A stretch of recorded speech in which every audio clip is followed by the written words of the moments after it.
কবি রজত শুভ্র মজুমদারের লেখা কবিতা বাড়ি। ছোট ঠাকুমা সারা জীবন আফসোস করে গেলেন, আমাদের নিজস্ব কোনো বাড়ি হলো না। কদমতলা থেকে বকুলতলা ট্রলি ভর্তি বাসন কোসন, তালিতাপ্পি মারা তোষক, হাজার বছরের পুরনো ট্রাঙ্ক, বইপত্র, মুড়ির টিন আর লোহার বালতির ঝনঝন ঝনঝন। আবার বকুলতলা থেকে কদমতলা, কদমতলা থেকে বসন্ত রায় রোড, একটুখানি জলের জন্য কুরুক্ষেত্র, অন্যের বাড়ি সাফ, বাথরুম পরিষ্কার, অন্যের বাগানের রক্ত দিয়ে ফোটা গোলাপ, সব ছেড়ে দিয়ে আবার টেম্পো কিংবা টলি,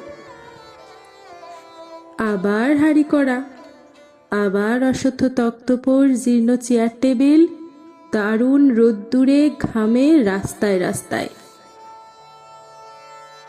অথচ দেখো, এবাড়ির বাড়িওয়ালি আজ সকালেই এই সাজানো গোছানো সংসার রেখে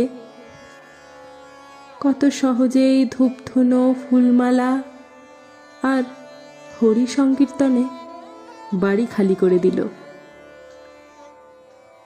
বস্তুত আমাদের কারোরই নিজস্ব কোনো বাড়ি নেই।